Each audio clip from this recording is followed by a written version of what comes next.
छत्रपति शिवाजी महाराज का साम्राज्य, हिंदवी स्वराज्य, जिसे हिंदू पद पातशाही कहा गया, उनके लिए क्या कहा गया है? मैं उनके ही कवि भूषण की एक पंक्ति कोट करता हूं।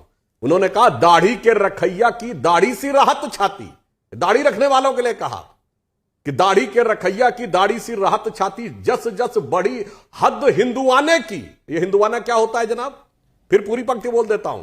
दाढ़ी के रखैया की दाढ़ी सी राहत छाती, जस जस बड़ी हद हिंदुआने की, और रैयत के मन की कसक सब काढ़ी भई, और सारी जाके खत्म हुई ठसक तुर्काने की। किसके लिए बोला जनाब? उसी मुगल रूल के लिए बोला, उसी औरंगजेब के लिए बोला, जिसको आप क्या कहते हैं? बादशाह है गाजी जिंदा पीर, बादशाह है आलमगीर।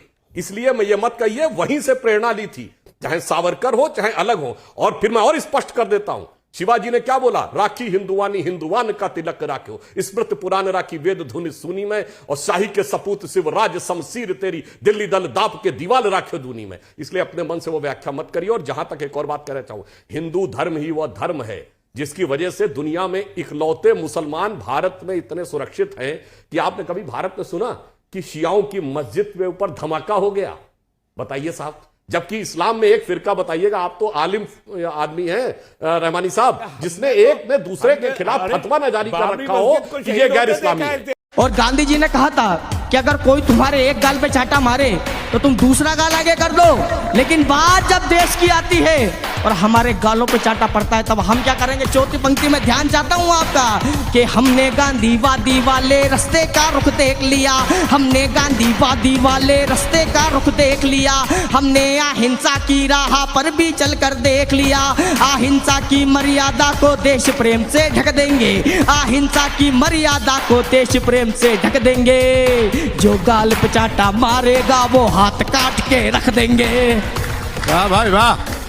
5 लाख रुपए देने वाली। और जो लोग डर के धर्म परिवर्तन करते हैं, मैं तो कहता हूं कि उनको अपने धर्म से प्रेम ही नहीं है। सच्चा अपने धर्म का पालन करने वाला मर जाएगा, लेकिन अपने धर्म का, अपनी आस्था का सौदा नहीं करेगा। ये जो आपने बोला ना, जो डर के धर्म परिवर्तन कर लेते हैं, शादाब चौहान, ये आप अपने लिए तो नहीं कह रहे हैं? मतलब तलवार की नोक पर, मुगलों की तलवार की नोक पर किसने क्या बदला, किसने धर्म बदला, सब जानते हैं भाई। सबका डीएनए एक, आपको भी पता है, सबका डीएनए एक है।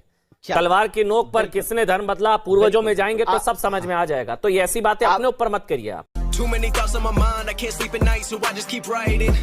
I don't need no help, I don't need opinions, so don't waste my time then. हमने कहा, मैंने अपने मजहब को मर्जी से कबूल किया है, क्योंकि मैंने जब उसको स्टडी किया, ऑब्जर्व किया मेरे पूर्वजों ने, क्योंकि मेरे पूर्वज श्री राम है और श्री राम के पूर्वज आदम अलैहिस्सलाम है। चौहान जी, आपको ज्यादा समय नहीं हुआ है शायद आप बने। अभी आप मुझे ज्ञान दे रहे थे कि जो धर्म बदलते हैं वो डरपोक होते हैं, धर्म को लेकर वो उनका की वैल्यू नहीं होती। अभी मैंने आपसे पूछ लिया भाई आपके साथ क्या हुआ था, आप कह रहे मैंने किया तो बढ़िया, उन्होंने किया तो दिक्कत।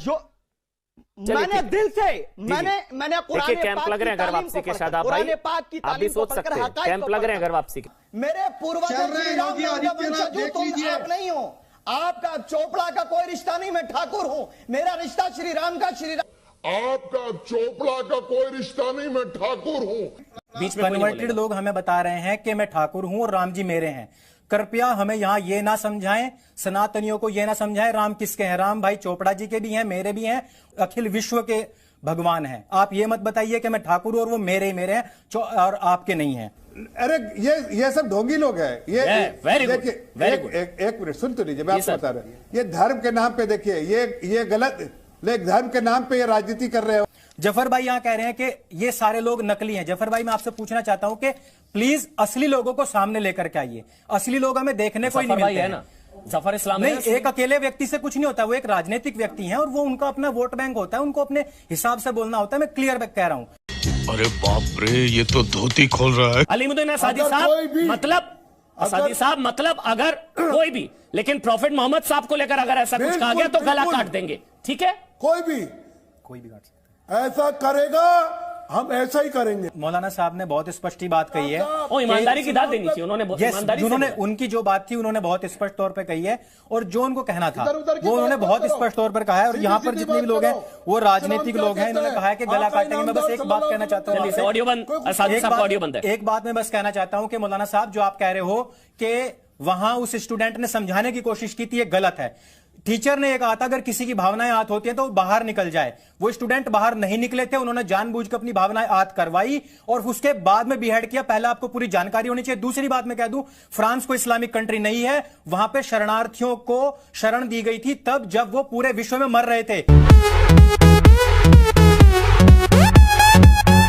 यहां पे गल्फ कंट्री की बात करने वाले भाई साहब बैठे हुए थे अभी, किसी गल्फ कंट्री ने उनको, जब वो भटक रहे थे, किसी ने शरण नहीं दी थी। फ्रांस ने शरण दी और फ्रांस को आज ये दंश मिल रहा है। ये आपको सोचना चाहिए।